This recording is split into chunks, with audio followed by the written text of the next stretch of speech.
जय श्री महाकाल। आप सभी लोगों को बाबा कपाल भैरव को प्रणाम करते हुए आज की इस वीडियो को प्रारंभ करते हैं। और आज हम लोग बात करेंगे उस विषय के बारे में जिसके ऊपर मैं पहले भी कई बार वीडियो बना चुका हूँ। इस सीरीज़ में 3 वीडियो बनेंगी जिसमें कि आपको मंत्रों के बारे में संपूर्ण जानकारी दी जाएगी। आप लोगों को ये बताया जाएगा कि ध्यान कैसे लगाया जाता है, ध्यान में मंत्रों को कैसे ढूंढा जाता है। और अगर इन वीडियोस के बाद भी आप लोगों को ये समझ में नहीं आया कि मंत्र कैसे ढूंढे जाते हैं, मंत्रों को रचा कैसे जाता है, मंत्र कैसे किस प्रकार के होते हैं, तो उसके बाद फिर मैं एक सामूहिक आत्महत्या कुंड का आयोजन करूंगा और फिर सभी लोग उसके अंदर एक एक करके कूदेंगे। ठीक है, क्योंकि अगर इतनी सरल भाषा में और इतने सरल तरीके से समझाने के बाद भी अगर आप लोगों को समझ में नहीं आता है तो फिर कमी मुझ में नहीं है, फिर कमी आप लोगों में ही है। सबसे पहले हम लोग बात करेंगे कि ध्यान मार्ग में मंत्रों को कैसे ढूंढा जाता है और ऐसे कौन से तरीके होते हैं जिनसे कि हम अपने ध्यान को प्रबल करते हैं।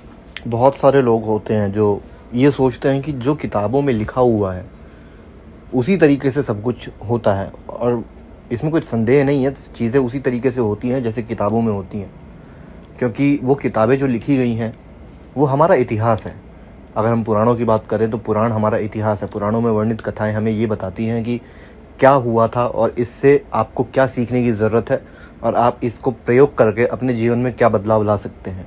वेदों में हमें जीवन जीने की सही राह दी गई है। शास्त्रों के माध्यम से या उपनिषदों के माध्यम से वेदों के ज्ञान को सरल रूप में आप लोगों के सामने रखा गया है।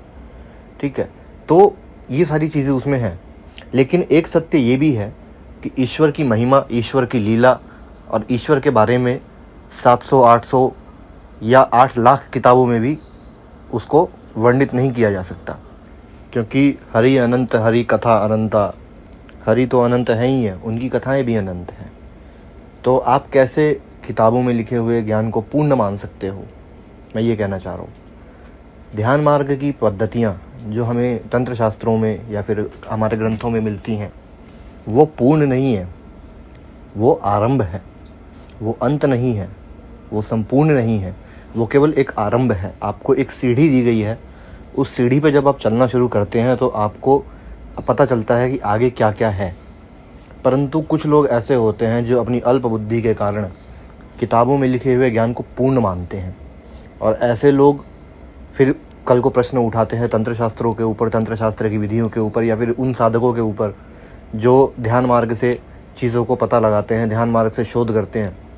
आप लोगों को एक सत्य बताता हूँ, मैं कभी मैं बताता नहीं ये सब चीज़ें ऐसे वीडियोस में, कि अगर मैं आप लोगों को कह दूं कि एक बीज मंत्र केवल ढूंढना है आप लोगों को ध्यान मार्ग में, तो आपको केवल ये पता लगाने के लिए कि जिस मंत्र को आप ढूंढ रहे हो या फिर जिस बीज मंत्र को आप ढूंढ रहे हो और जिस देवता का वो बीज मंत्र है, वो देवता आपके शरीर के किस चक्र में, किस हिस्से में वास कर रहे हैं, और क्या आप उनका मंत्र ढूंढ सकते हो या नहीं, ये सबसे बड़ा प्रश्न होता है। केवल यही पता लगाने के लिए आप लोगों को महीनों निकल जाएंगे। फिर भी कुछ लोग हैं जो ये कहते हैं कि गलत जानकारी दे देता हूँ मैं। देखिए, मुझे उससे कोई आपत्ति नहीं है कि आपने कितनी पुस्तकें पढ़ी हैं, आपके पास में कितना ज्ञान है, मेरे को कोई आपत्ति नहीं है। मेरी को आपत्ति इस चीज़ से है कि ना मैं आपके पास आपको टोकने के लिए गया था और ना आप मुझे मेरे पास में टोकने के लिए आए। अगर आपका मन कर रहा है आप करिए, नहीं मन कर रहा है मत करिए, कोई समस्या वाली बात नहीं है। तो यही था, मुझे और कुछ नहीं कहना। बाकी आप लोग खुद समझदार हैं, आप लोगों को पता है कि क्या करना है और क्या नहीं करना है। अब हम लोग आते हैं आज की वीडियो के ऊपर। तो आज मैं आप लोगों को ये बताऊंगा कि ध्यान मार्ग से मंत्रों को कैसे ढूंढा जाता है। परंतु उससे पहले मैं बात करूंगा कुछ ऐसे सवालों के बारे में, कुछ ऐसी गलतियों के बारे में जो आप लोग करते हो। देखिए, सबसे पहले आप लोग एक बात समझिए कि बहुत कम बार ऐसा होता है कि किसी को ध्यान मार्ग में खुद कोई मंत्र मिल जाए या किसी को स्वप्न के माध्यम से कोई मंत्र मिल जाए।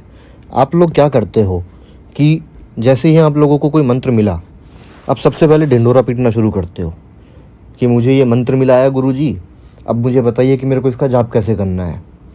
तो देखिए, सीधी सी बात है कि अगर आपको स्वप्न के माध्यम से या ध्यान के माध्यम से कोई मंत्र प्राप्त हुआ है तो उस मंत्र की गुप्तता का संपूर्ण दायित्व आपका होता है। ये आपका दायित्व होता है कि आप इस चीज़ को सुनिश्चित करें कि वो मंत्र किसी और को ना मिले। परंतु आप लोग क्या करते हो कि जैसे ही आप लोगों को कोई मंत्र मिला, आप लोग सीधा भागे भागे जाते हो अपने गुरुजी के पास। गुरुजी, मेरे को ये मंत्र मिला है, मुझे इसकी विधि बताओ। आप लोग इतने बेवकूफ़ हो कि मैं आप लोगों को क्या बताऊं। सीधी सी बात है कि अगर वो मंत्र आपको गुरुजी के माध्यम से मिलना होता तो वो शक्ति आपको क्यों देती। वो सीधा गुरुजी को ही बोल देती कि भाई साहब ये मंत्र लो, इसको दे देना, ठीक है। परंतु ऐसा नहीं हुआ। दूसरी चीज़ कि जो मंत्र आपको दिया गया है, ये बहुत, मैं आपको फिर बोल रहा हूँ कि ये बहुत कम बार ऐसा होता है कि किसी को खुद ब खुद कोई मंत्र मिल जाए। और ये एक चीज़ होती है कि जिसको वो मंत्र मिलता है वो प्रथम सीढ़ी होती है कि उसका ध्यान लग रहा है, वो अब सक्षम हो रहा है धीरे धीरे उन चीज़ों को ढूंढने के लिए जो चीज़ें उसे ध्यान मार्ग में मिलेंगी। जब सबसे पहले आप लोगों को अगर कोई मंत्र मिला है ध्यान मार्ग में या फिर स्वप्न के माध्यम से, तो वो समय होता है आप लोगों को अपने ध्यान को प्रबल करने का। जब आप उस मंत्र का जाप करके ध्यान लगाएंगे, ठीक है, जब आप मानसिक रूप से उस मंत्र का जाप करेंगे और ध्यान लगाएंगे तो आपको ये पता चलेगा कि उस मंत्र का विधान क्या है, उसको जाप कैसे करना है, उसका प्रयोग कैसे करना है, ये सारी चीज़ें आपको पता चलेंगी। परंतु आप लोग क्या करते हो, आप लोगों ने मंत्र बता दिया गुरुजी को, अब गुरुजी बोलेंगे कि भैया मैंने तो ऐसा कोई मंत्र सुना नहीं और मेरे को ऐसे किसी मंत्र के बारे में पता नहीं है, तुम एक काम करो, तुम ये मंत्र जाप मत करो, पता नहीं तुम्हें क्या प्रभाव देगा क्या नहीं देगा, नुकसान करेगा या फ़ायदा करेगा, कुछ भी नहीं पता। तो गुरुजी की बात मान करके आप लोग उस मंत्र को छोड़ देते हो। आपको ये नहीं पता चला कि आप लोगों ने क्या खो दिया। ये सबसे बड़ी गलती होती है जो कि आप लोग करते हो। सब आप लोगों को अगर कोई मंत्र मिलता है ध्यान मार्ग में या फिर स्वप्न के माध्यम से, तो उस मंत्र को किसी को भी बताने से पहले आप लोगों को ये देखना पड़ता है कि उस मंत्र की विधि क्या है, उस मंत्र की उपविधि क्या है, उस मंत्र के प्रयोग क्या है, उस मंत्र को किस जगह लगाया जा सकता है, कैसे प्रयोग किया जा सकता है, कैसे नहीं किया जा सकता। इन चीज़ों को संपूर्ण रूप से जानने के लिए केवल आप अधिकारी होते हो, क्योंकि आपको उस मंत्र के रूप में एक सीढ़ी दी गई है जिस पर चल करके आप अपने ध्यान को प्रबल कर सकते हो और जिस पे चल करके आप उस देवता को प्राप्त कर सकते हो, उन देवता की कृपा अर्जित कर सकते हो जिन देवता की कृपा अर्जित आपको करनी होती है। ये सबसे मूल गलती होती है जो आप लोग करते हो। दूसरी गलती जो आप लोग करते हो वो ये है कि आप लोगों को जिन देवता का मंत्र चाहिए आप सीधा उनका मंत्र ढूंढना शुरू कर देते हो, बिना इस चीज़ को समझे कि उन देवता का मंत्र अगर आपको चाहिए तो उसके लिए आपको किन किन चीज़ों की ज़रूरत है, आपको किस हिस्से पर ध्यान लगाना है, आपको किस जगह पर अपना ध्यान केंद्रित करना है। ऐसा नहीं हो सकता कि आप भैरव बाबा का मंत्र अगर आपको चाहिए तो सीधा भैरव बाबा ही देंगे। सबसे पहले आप लोगों को ये जानना पड़ेगा कि हमारे पुराणों में, हमारे ग्रंथों में पंचदेवों का उल्लेख मिलता है। पंचदेव ये कौन होते हैं? भगवान शिव, भगवान नारायण, भगवान गणेश, भगवान सूर्य और माता पराशक्ति।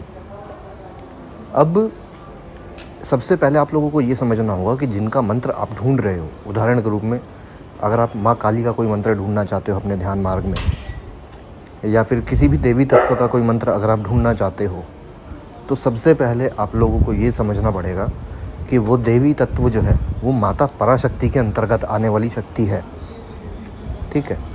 और माता पराशक्ति जो है, माता पराशक्ति कहा जाता है माता दुर्गा को।